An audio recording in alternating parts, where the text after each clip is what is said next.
Depuis 2 ans, la région de Donetsk est en perpétuel bouleversement, aucune des deux parties n'étant capable de réaliser des avancées significatives. Mais cela pourrait changer, et bientôt. Des documents divulgués, obtenus par le projet ukrainien « Je veux vivre », ont révélé les pertes catastrophiques de la 41e armée interarmes de la Russie.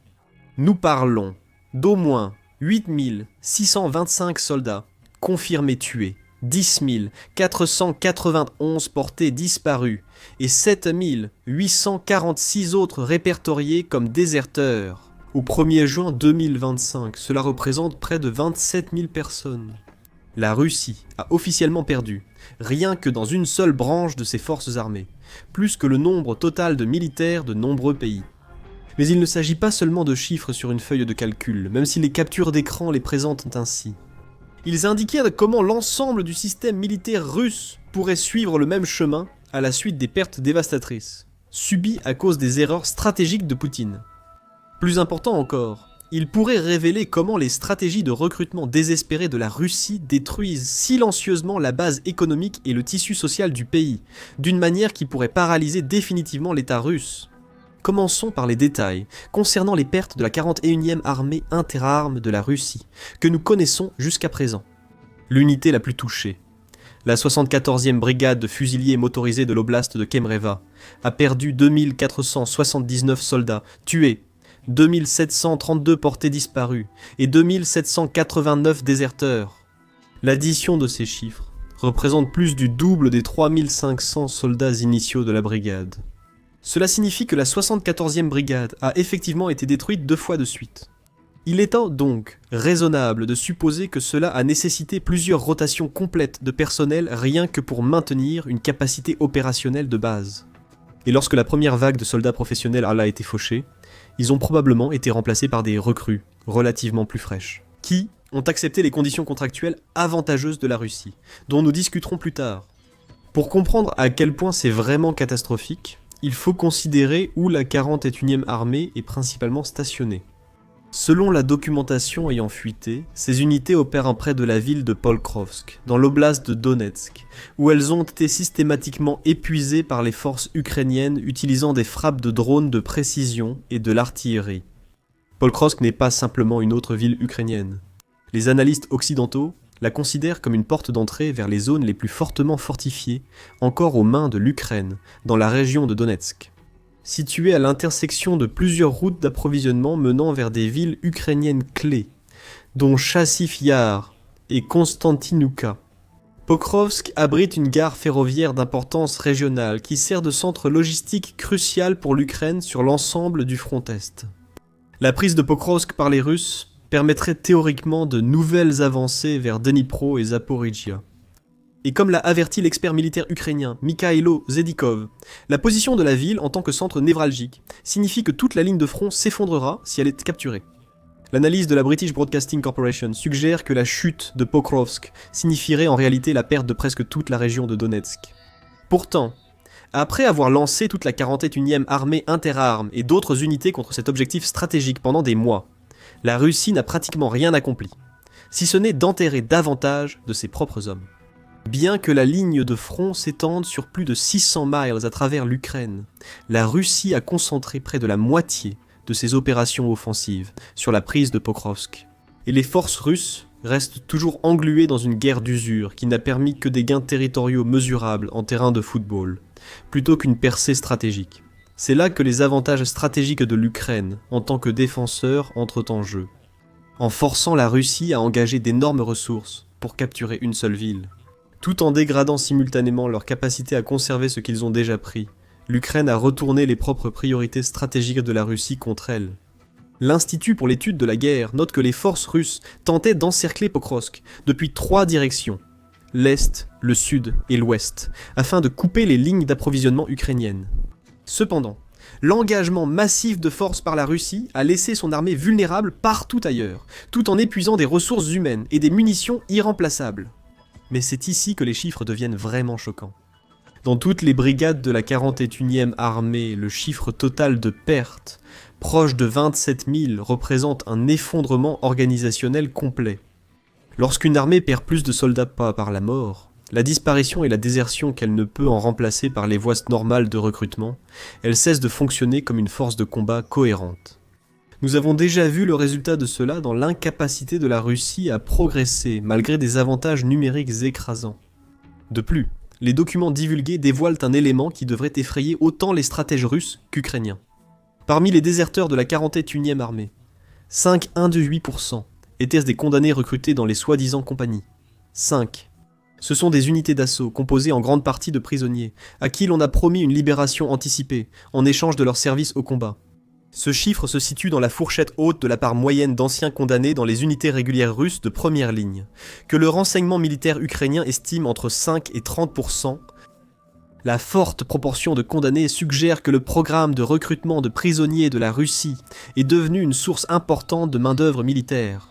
Cela nous amène à la réalité inconfortable de la manière dont la Russie a constitué ses forces militaires tout au long de cette guerre, en vidant systématiquement ses prisons et en envoyant les condamnés à l'abattoir.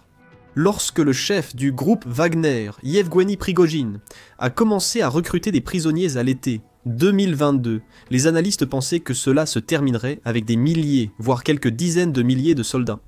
Mais au début de 2025, le service de renseignement extérieur ukrainien estimait que la Russie avait recruté jusqu'à 180 000 condamnés pour la guerre, avec la population carcérale du pays ayant pratiquement diminué de moitié, passant de 600 à 700 000 en 2014 à seulement 300 à 350 000 en 2024. Selon le dissident russe Vladimir Ossechkin, dont les sources incluaient le service fédéral pénitentiaire de Russie, plus de 10 000 prisonniers russes se sont vus offrir des grâces pour aller combattre, avec plus de 1000 tués chaque semaine en Ukraine. Selon le modèle Wagner, les prisonniers qui survivent à un engagement de 6 mois sur le front seraient libérés dans la société russe avec une grâce totale pour leurs crimes. Mais cela pourrait être bien plus difficile que ce que la plupart des condamnés avaient de prévu en s'engageant. Les estimations américaines suggèrent qu'en mai 2023, Wagner à lui seul avait perdu 10 000 combattants tués et 40 000 blessés depuis décembre 2022, dont 90% des tués étaient des condamnés. L'utilisation de condamnés comme chair à canon pose quelques problèmes au-delà de la simple efficacité militaire. Premièrement, ces recrues issues des prisons sont utilisées comme troupes d'assaut jetables et déployées lors d'attaques en vagues humaines destinées leur à épuiser les défenses ukrainiennes avant que les soldats professionnels n'avancent. Et les attaques en vagues humaines sont des tactiques qui auraient dû être considérées comme obsolètes dès la Première Guerre mondiale, lorsque l'infanterie mécanisée est devenue la norme plutôt que l'exception.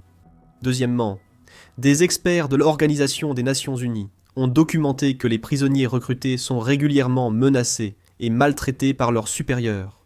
Plusieurs recrues ont été exécutés pour avoir tenté de s'évader, et d'autres ont été grièvement blessés afin de servir d'avertissement aux autres recrues. Troisièmement, et c'est le plus préoccupant pour la société russe, des milliers de criminels endurcis sont relâchés dans les communautés russes après avoir terminé leur service militaire, ce qui crée d'importantes préoccupations en matière de sécurité publique. Si l'on ajoute à cela les documents divulgués montrant que 2200 déserteurs condamnés de la 41e armée seulement seraient en liberté dans les zones arrières de la Russie, cela donne une recette pour une instabilité sociale durable. Mais ces chiffres dévastateurs de pertes et de désertion révèlent aussi le succès de l'arme la plus sophistiquée de l'Ukraine contre la Russie, la guerre psychologique. Les documents divulgués de la 41e armée ne proviennent pas du renseignement ukrainien, ni de captures sur le champ de bataille. Ils proviennent directement de soldats russes, qui voulaient que le monde sache l'effondrement de leur propre armée. À leur tour, les documents ont été remis au projet ukrainien « Je veux vivre », qui les utiliserait ensuite pour renforcer ses actions de sensibilisation et ses mesures de renseignement. Lancé en septembre 2022 par le renseignement militaire ukrainien, le projet « Je veux vivre » représente une guerre psychologique à l'ère du numérique. Fonctionnant comme une ligne d'assistance 24 heures sur 24 sur Telegram, via un chatbot et un site web, le programme offre aux soldats russes des procédures détaillées de reddition, des conseils juridiques et des informations sur les options d'asile. Mais sa vraie force est d'exploiter la contradiction fondamentale de la stratégie militaire de Poutine. Demander à des hommes de mourir pour une cause, tout en leur faisant comprendre en même temps que leur vie est jetable. Et le programme affiche des statistiques impressionnantes. Le site web du programme a été visité plus de 48 millions de fois, dont 46 millions de visites provenant de Russie. Et ce, bien que le site soit bloqué par les autorités russes. Quelques jours seulement après son lancement, plus de 26 000 Russes ont contacté la ligne d'assistance et son chatbot associé, avec plus de 220 redditions confirmées et 1000 autres cas en attente en décembre 2024. Ce qui rend cette guerre psychologique si efficace, c'est qu'elle cible les soldats russes les plus vulnérables, qui constituent sans doute une grande partie de ses forces à ce stade. La ligne d'assistance est gérée par des psychologues militaires, formés pour gérer différents types d'appelants. Certains Russes appellent en larmes et ont besoin d'être calmés. D'autres croient à la propagande russe sur les néo-nazis ukrainiens et doivent être persuadés avec précaution. Les opérateurs mettent en place des mesures de soutien distinctes pour les citoyens ukrainiens forcés de combattre pour la Russie, mobilisent des conscrits qui n'ont jamais voulu être là, et des soldats de carrière désabusés par la guerre. Cela crée une boucle de rétroaction où la connaissance de l'option de reddition se répand dans la société russe, sapant la capacité du gouvernement à maintenir la façade selon laquelle la guerre bénéficie d'un soutien, un soutien universel. Le projet Je veux vivre exploite également les vulnérabilités créées par le ciblage ethnique et le recrutement de détenus par la Russie. Beaucoup de Russes qui appellent la ligne d'assistance viennent de communautés marginalisées, qui reconnaissent qu'ils sont utilisés comme chair à canon, alors que l'élite de Moscou reste protégée, ce qui constitue un point faible essentiel dans la machine de propagande du Kremlin, et dont nous parlerons un peu plus tard.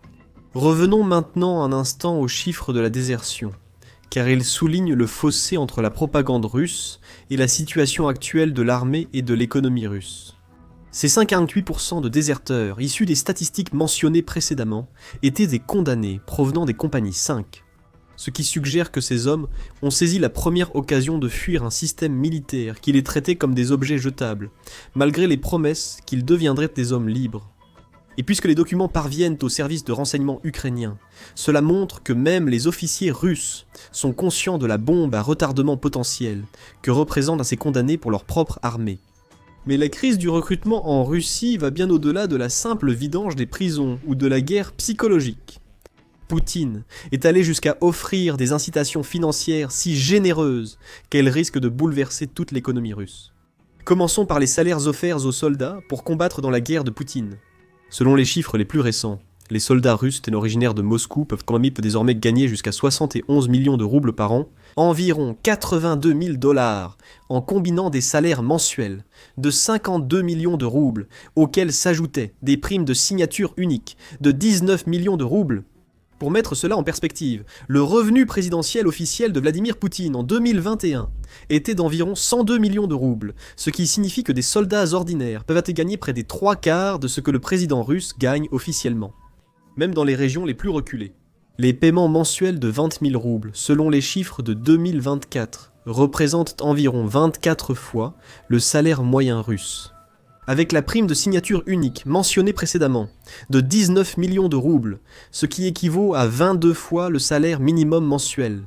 Cela signifie que les soldats russes devraient être généreusement récompensés pour avoir servi leur pays, recevant plus d'argent du gouvernement que de nombreux professionnels de carrière. Mais même cela ne suffit pas à recruter assez de soldats. La surenchère entre les régions russes pour recruter des soldats témoigne d'une grave crise de main-d'œuvre. Au moins 51 régions russes ont augmenté les primes à la signature de contrats militaires depuis le début de la guerre. Les économistes notent que l'augmentation rapide des primes indique de graves pénuries. S'il y a déjà beaucoup de personnes prêtes à partir à la guerre, pourquoi y a-t-il besoin de cette concurrence sur les primes ? Cette détresse financière crée 3 catastrophes économiques interconnectées, qui menacent la stabilité à long terme de la Russie. Premièrement, les dépenses militaires massives privent systématiquement les autres secteurs de l'économie russe. Le niveau de dépenses publiques sans précédent de la Russie, où le gouvernement consacre 40% de son budget à l'armée, a forcé le complexe militaro-industriel à travailler jour et nuit.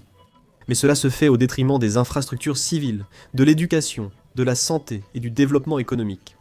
La militarisation de l'économie va se poursuivre en détournant des ressources d'autres secteurs. Pire encore, le secteur militaro-industriel lui-même subit une pression croissante.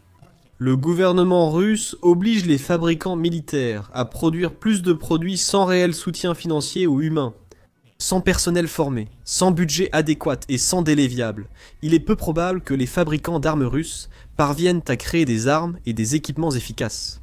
Au lieu de cela, ils sacrifient la qualité pour freiner la spirale de perte de profit. L'économiste russe Sergei Gouriev note que l'économie russe s'est pratiquement divisée en deux systèmes parallèles.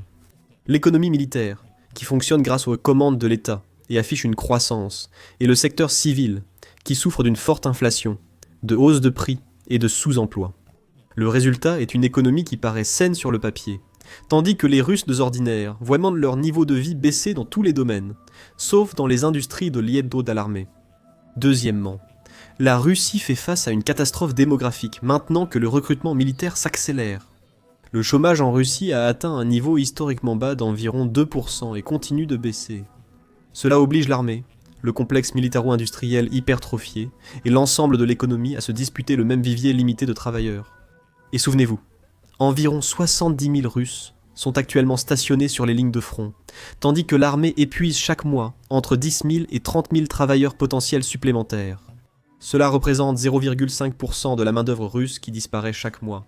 Les problèmes démographiques de la Russie sont aggravés par le fait que seulement 12 millions de personnes sont nées en 1999 contre 25 millions en 1985.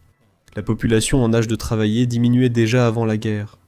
Et avec les quelques 60 000 Russes en âge de travailler, qui ont fui depuis 2022 combinés aux pertes militaires et au recrutement, la démographie russe est en chute libre. À ce stade, la Russie compte sur la conquête de l'Ukraine uniquement pour obtenir ses 29 millions de citoyens, ou du moins ceux qui survivront à la guerre sans émigrer. Et cela ne fonctionnera que si la Russie parvient à gagner sans nouvelle vague de pertes, ce qui est peu probable. Troisièmement, la stratégie de recrutement de la Russie dévaste systématiquement ses régions les plus vulnérables tout en protégeant ses centres économiques et politiques. Cela crée un système d'extraction humaine de type colonial qui pourrait, à terme, déstabiliser la Fédération de Russie elle-même. Le ciblage ethnique et régional du recrutement militaire russe révèle le calcul le plus cynique de Poutine. Préserver les populations économiquement productives de la Russie, tout en sacrifiant ses minorités ethniques et ses pauvres des zones rurales. Une analyse de la British Broadcasting Corporation, datant de la fin 2023, a révélé que 6 des 10 régions russes ayant les taux de mortalité les plus élevés en Ukraine se trouvaient en Sibérie et dans l'Extrême-Orient, avec des hommes de Bouriatie 75 fois plus susceptibles de mourir que des hommes de Moscou. Ce ciblage n'est pas un accident, mais une politique délibérée. Dans ces régions, le taux de chômage est supérieur à la moyenne nationale, ce qui rend les salaires militaires généreux particulièrement attractifs pour les familles désespérées. Mais ce ciblage économique crée un cercle vicieux. Comme les recruteurs militaires se concentrent sur les zones reculées et rurales où la couverture médiatique et les activités de protestation sont moindres, ils vident systématiquement ces régions de leurs hommes en âge de travailler. Évidemment, cela a un effet bénéfique sur l'appareil de propagande. Lorsque ces personnes signent des contrats, elles reçoivent les primes initiales et des salaires mensuels élevés, qu'elles envoient à leurs proches restés au pays ou dépensent pour elles-mêmes. Cela leur permet de dépenser encore plus d'argent dans des luxes inutiles, ou même de le perdre au jeu. En même temps, ces régions deviennent plus vulnérables à la propagande russe qui met en avant les hauts revenus des soldats. Ce qui explique le niveau de soutien relativement élevé au gouvernement russe actuel malgré l'effort de guerre désastreux. Cependant, cela était contrebalancé par le taux d'attrition élevé mentionné précédemment au sein de l'armée russe. Avec plus d'1 million de pertes, il est très probable que les troupes russes soient presque entièrement composées de hauts officiers de longue date et de recrues relativement fraîches. Cela est dû à des contrats généreux. Et, par coïncidence, les troupes provenant des régions économiques les plus défavorisées affichent les taux de pertes les plus élevés sur le champ de bataille, ce qui augmente le risque que les soldats ne rentrent pas chez eux en un seul morceau. Cela est aggravé par le fait que Poutine a réduit l'indemnisation des soldats blessés jusqu'à 90% selon la gravité de leurs blessures. Le coût humain va au-delà des familles individuelles.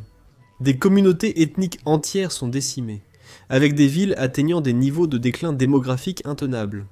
Sans hommes en âge de travailler dans la population, la communauté perd l'une de ses principales sources de revenus. Cependant, cela diminue aussi le taux de fécondité d'une génération directement impactée par l'effondrement de l'Union soviétique au milieu des années 90.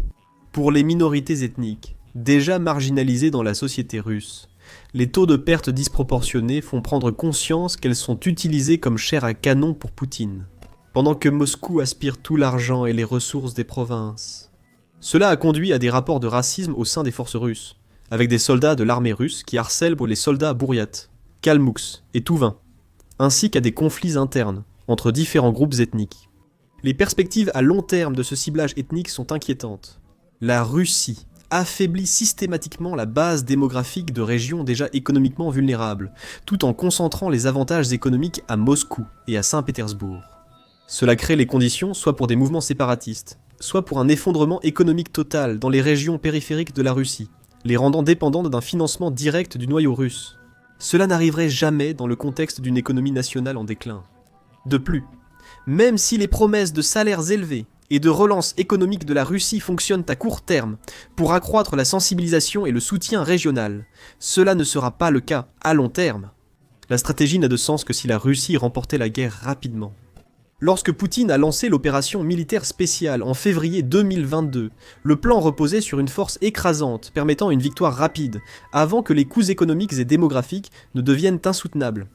Les soldats recevraient de hauts salaires, certes, mais ils ne créeraient pas de ponction pluriannuelle sur les ressources russes dues à des efforts prolongés pour continuer les paiements.